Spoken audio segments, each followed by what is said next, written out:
Macaé, jogo estranho, jogo chato. Pô, nem fala, Diego. O jogo tá horrível. Que isso?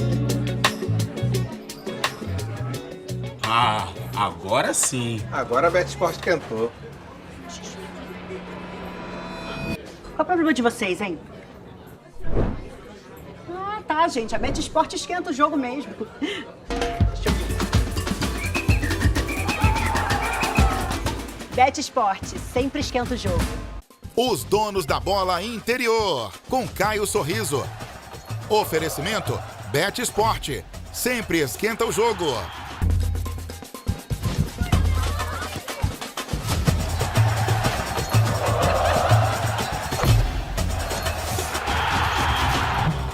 Muito boa tarde, muito obrigado por sua audiência. Começa agora os Donos da Bola Interior na tela da sua Band, depois de uma programação fantástica como a que você está acompanhando todos os dias aqui na tela da sua TV. A gente vai falar de bola, a gente vai falar de seleção brasileira, mas antes de mais nada eu quero cumprimentar aqui Adilson Moraes. Muito boa tarde, meu jovem. Tem muito assunto sobre seleção brasileira hoje? Muito, Caio, muito, né? Uma ótima tarde para você, também para o Danilo, o pessoal ligado em casa curtindo os Donos da Bola. Hoje mais um teste aí pro Dorival, né? Ele já não foi bem no primeiro, teve uma vitória lá em Curitiba, depois acabou perdendo para o Paraguai, né? Quando todo mundo imaginava que seria um jogo fácil, se complicou.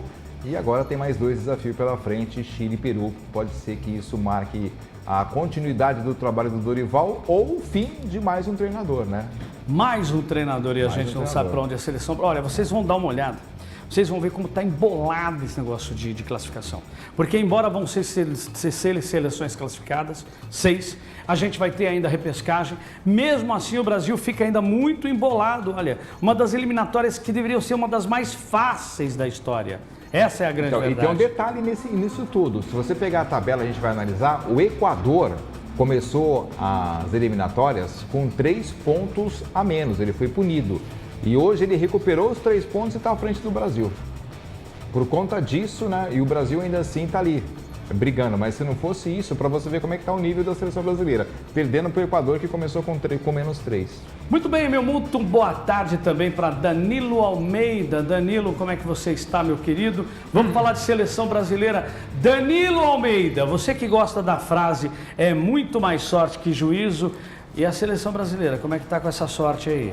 Tudo bom, Caio? Um abraço para você, para o Adilson, para o amigo ligado aqui conosco, para toda a equipe.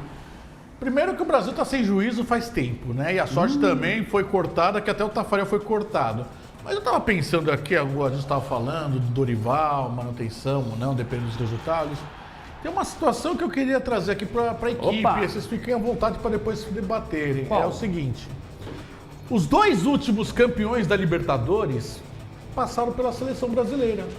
O Dorival pelo Flamengo, que é o atual técnico, e o Fernando Diniz, que é o atual campeão da Libertadores pelo Fluminense, até o ano passado era o técnico da seleção. Então, quer dizer, teoricamente, os 2 melhores técnicos da seleção passaram nesse ciclo do ano passado, Fernando Diniz e agora o Dorival Júnior.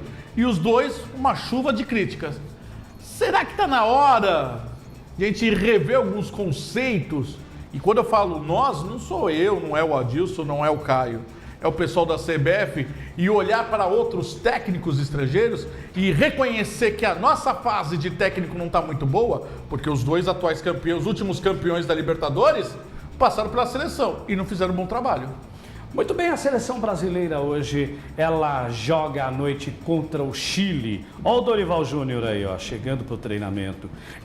O jogo é fora de casa pelas eliminatórias sul-americanas. O técnico Dorival Júnior chega pressionado e com vários desfalques para o duelo, devido a várias lesões. Agora, continua convocando alguns jogadores muito questionáveis, né?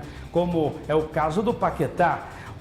A seleção chilena faz uma péssima competição, o que não acontecia há muito tempo.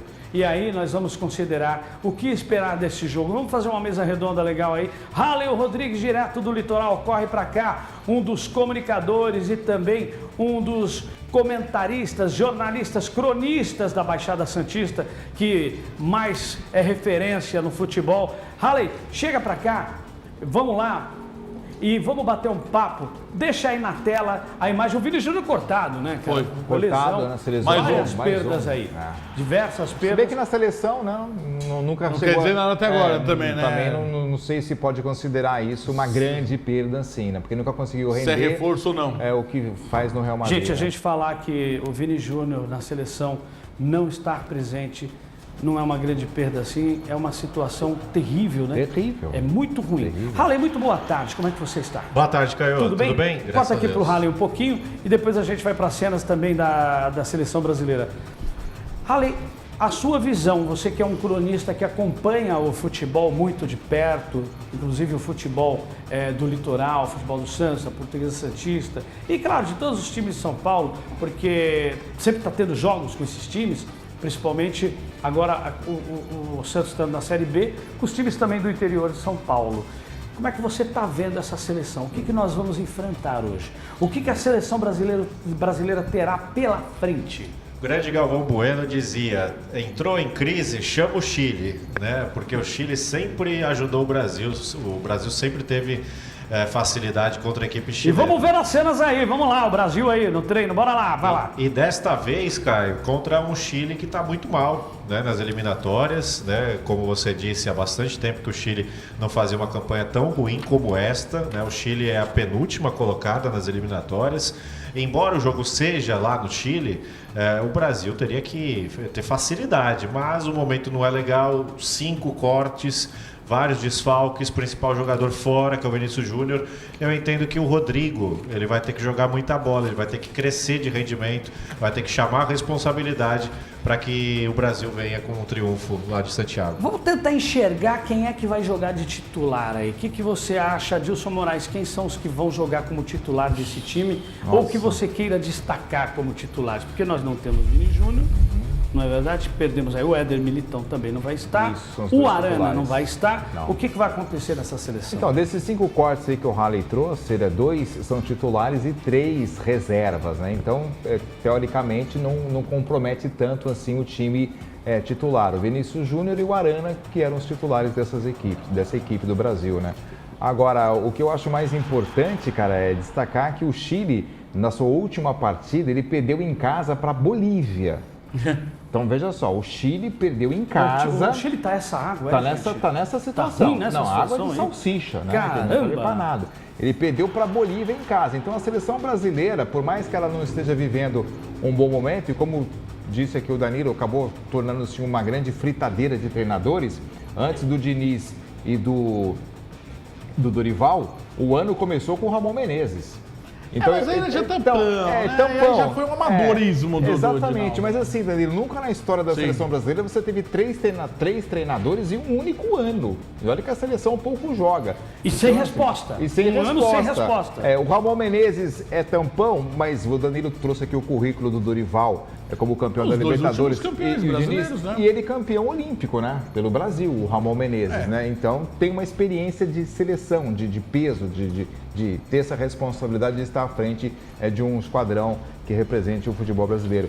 Então, isso é complicado. Se o Dorival não for bem nesses 2 jogos, ele está sendo questionado, complica, viu? E eu vejo um Dorival Júnior aí bem questionado. Situação bem delicada mesmo. É claro que tem os 2 jogos, Chile e Peru. Espera-se que o Brasil tenha vitórias nesses jogos, até pela condição que está o Chile, pela condição que está o Peru.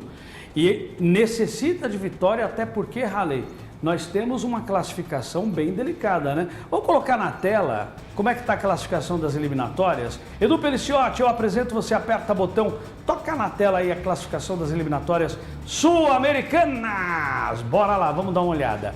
A Argentina está ali liderando o grupo. Halley, me ajuda aí.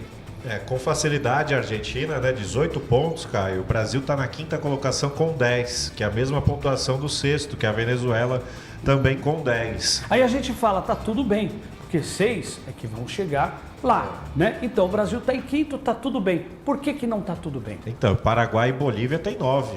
Estão ali do lado, né? Um pontinho apenas a diferença para Paraguai e Bolívia, e o Chile e o Peru de fato estão bem lá abaixo. Então, porque o Brasil vai enfrentar essas duas equipes, por conta disso, Caio, tem que conseguir 6 pontos, vai pegar o penúltimo e o último colocado, né? Por mais que não sejam tradicionalmente as piores seleções do continente, as piores são, sem dúvida alguma, Bolívia e Venezuela, mas nesse caso em particular, Bolívia e Venezuela estão melhores do que Chile e Peru.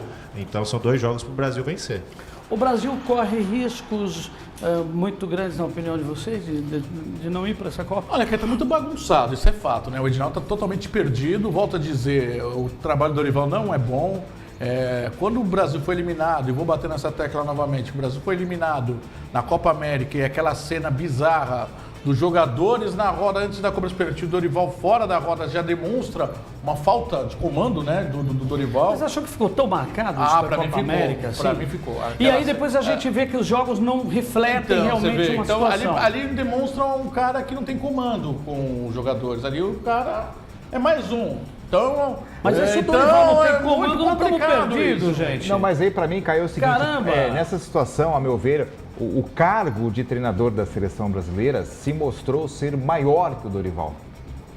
Quando deveria ele Você acha que ser estremeceu maior. ele, então, o Dorival? ele deveria ser maior do que o cargo. Ele teria que chegar ali e falar, não, eu sou o treinador da seleção brasileira, eu tenho um currículo para isso e se impor. Ele se colocou num papel de menor do que o cargo. E aí complica. O cargo engole ele. A responsabilidade engoliu ele. Ele está sem moral. Agora, eu quero o seguinte, eu vou deixar em aberto aqui, a gente vai para um rápido recado, e eu quero deixar em aberto aqui uma colocação, uma ideia, um ponto de vista.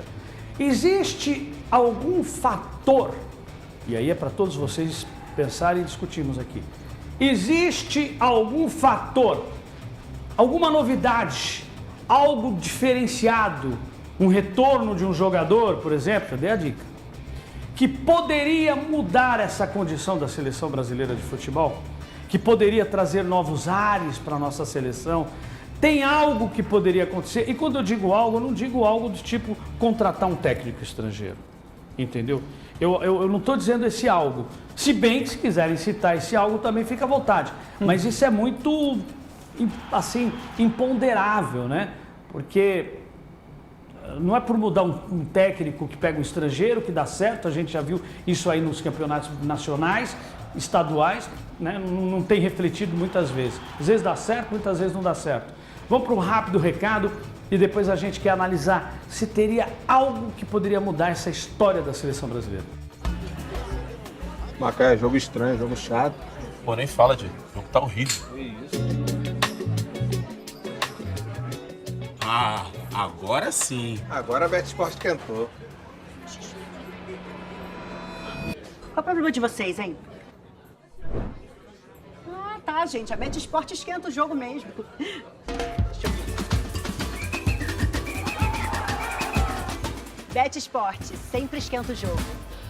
Amigo boleiro, vamos esquentar esta quinta-feira. Pegue o seu celular, pegou, acesse betsport.com e seja bem-vindo ao maior cassino online do Brasil. Aqui você já sabe, estamos regularizados, então você não vai ter nenhum tipo de dor de cabeça. É só você acessar betsport.com. Os melhores odds é aqui na Betsport. Estamos legalizados, regularizados. Então venha fazer parte do nosso time. Hoje tem Brasil e eu tô te esperando na Betsport. Acesse betsport.com ou aqui no QR Code.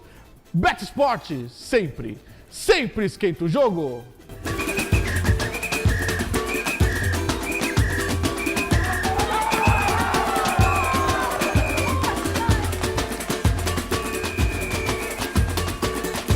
Bet Sport sempre esquenta o jogo. É muito claro que a regulamentação é extremamente importante em qualquer circunstância de trabalho, da vida, de investimento, de tudo aquilo que lida principalmente com dinheiro. Então fique sempre de olho quem são as empresas regulamentadas em todos os setores, inclusive no setor de aposta. Você pode consultar no Google, na internet, e você vai ver lá que o nosso patrocinador com certeza desfila entre aqueles que estão regulamentados pela lei federal e pelo governo e as autoridades federais. Muito obrigado. Eu quero lembrar o seguinte, dar uma informação para você. A Copa Libertadores Feminino, ela tem 3 participantes nacionais, Corinthians, Santos e Ferroviária. tá? Ferroviária de Araraquara, que inclusive joga hoje. Coloca a cena aí, por gentileza. É interessante que a Copa Libertadores feminina ela acontece num país, não é que nem o masculino, que vai rolando de país em país, tem jogo de ida, de volta, não, feminino, até por conta da quantidade de público, de custo, recontenção de custo, ela acontece num país, hoje é no Paraguai. As Grenás, como são chamadas as meninas, têm que ganhar o Independiente Santa Fé e ainda acho que torcer por alguma coisa com o Peñarol, né? Para poder ficar bem aí, para poder se classificar na chave delas. A gente deseja sorte às meninas, como desejamos, claro, sucesso ao futebol feminino, tá bom? E parabéns a todos que trabalham em prol do futebol feminino no Brasil. Retorna para cá. Vamos dar uma olhada como é que tá. Nós vimos a classificação das eliminatórias e eu perguntei, será que tem algo que poderia acontecer de empoderável, de diferente, para que a seleção brasileira mudasse, para que a gente tivesse uma condição melhor? É a volta de algum jogador? É o Neymar? Enfim, o que poderia se acontecer? Eu acho que a seleção tem um elenco muito qualificado, Caio. Eu discordo daqueles que acham que a safra é ruim. Eu acho que a safra ela é boa desde que haja um técnico capacitado para desenvolver o máximo desses jogadores. Agora, não dá para ter um técnico que convoca Paquetá, que convoca jogador que está no Wolverhampton. A gente já comentou bastante no programa, né? Jogadores que estão em equipes minúsculas da Inglaterra, mas só pelo fato de estarem na Inglaterra são convocados. Você quer mais um exemplo? O André. Comeu a bola na Libertadores, ninguém lembrava dele. Exato. Aí ele foi pra lá, 2 jogos, já foi convocado. Exatamente. Isso é um absurdo. João Gomes, não dá. Nós temos jogadores no Brasil que poderiam ter sido convocados, Adilson Moraes? Para mim tem muitos. O próprio Everton, para mim, do Palmeiras, para mim, tinha que ser titular da seleção brasileira. Eu acho que o Hulk é um jogador que ainda corresponde dentro da seleção, acho que caberia ele jogar. O Gerson, que está no Flamengo também, eu acho que cabe. Então, para mim, tem jogadores sim que deveriam ser convocados. Agora, existe essa coisa de se achar, porque eles jogam fora, então eles já têm um modelo europeu, eles conhecem melhores os times, aguentam melhores as pressões, aquela chamada experiência internacional, né? Experiência internacional que tinha o Brasil de 58. O Brasil de 58? O Brasil de 62. De 70? O Brasil de 70. Que experiência que tinha? Que experiência que tinha o Brasil de 82 que encantou o mundo? Não tinha experiência nenhuma, então isso é uma bobagem, isso é uma besteira. Assim como o Dorival disse que o próprio Danilo falou aqui, né, que ele tinha que ser, como é que era, experimentado em relação ao Hendrick, que tinha que ser preparado, quer dizer, parecia um leitão para o final de ano que você prepara, essa coisa engorda para matar, e aí o Hendrick chega e é titular lá no Real Madrid, então são coisas que não dá para entender essa mentalidade, né? Agora, em relação ao Neymar, para ser rápido, para mim, mesmo ele estando com uma idade já avançada, não é mais aquele garoto, aquele menino Ney, mas ele coloca o Paquetá no bolso tranquilamente. Eu acho que ele coloca qualquer jogador. Qualquer jogador ali da posição. Sinceramente, o Neymar tem muita bola para rodar. No bolso ainda. ele coloca qualquer um ali. E outra, você lá no litoral tá ouvindo direto, né? Que o Neymar volta pro Santos, né? Tem esse dia vem, né? Tem esse zum. Ele é apaixonado, né? Ele teve o jogo aqui, ele veio, sim, né? Sim. Conta aí um pouquinho como é que foi a visita dele. Foi muito aí. bacana, ele foi lá no camarote, a Vila Belmiro ficou parada, né, naquele momento. O pai dele tem um carinho... Ele é gente boa pra caramba, o Neymar, né? Legalzão, né? Um cara gente boa, né? Eu não cheguei a trabalhar diretamente com o Neymar naquela época. Mas assim, a gente vê, né, ele no dia a dia, assim. Quando ele esteve no clube aqui, a humildade no shopping, dele. né? No shopping, passeou pelo shopping lá em Santos também. Eu me recordo muito bem, em 2011, lá no Mundial do Japão, esse sim eu cobri, ele estava lá presente, tive mais contato com ele. Ele era muito reservado, mas ainda era muito garoto, né? Ele colocava o fone de ouvido dele, colocava a touquinha dele e saía andando. E o pai era o segurança, guarda-costas. O pai estava ali protegendo ele a todo momento. Inclusive no vagão lá do trem-bala que a gente saiu de Nagoya e foi para Yokohama, o pai não deixava que ninguém da imprensa se aproximasse do garoto, né? E tinha uma segurança do clube também só para proteger o Neymar. O resto dos atletas a gente tinha acesso. Eu acho que o Neymar ele sempre foi uma pessoa muito acessível e eu acredito sim que ele volta para o Santos, mas não para já. Eu acho que ainda tem lenha para queimar lá na Arábia. Assim como o Gabigol também, se comenta que um dia ele retorna também para o Santos. Sim, né? Será que quando esse povo retornar para o Santos, a gente vai ter o Santos de volta? Aquele Santos lá de volta? Tomara. Tomara, né? Bom, muito bem. Eu quero agradecer a enorme audiência que a gente tem tido. Muita gente mandando mensagem de Cambé, de Arapongas, de Ribeirão Preto, de várias cidades do interior. Muito obrigado por sua audiência. De Londrina, muita gente. A gente tem muito carinho por todos vocês. Fazemos esse programa com muito carinho. Muito obrigado. Numa produção de HD Play Band, a gente para por aqui, os donos da bola interior, e retorna amanhã. Fique ligado, porque tem muito mais futebol na tela da Band. Os donos da bola interior, com Caio Sorriso. Oferecimento Bet Esporte, sempre esquenta o jogo.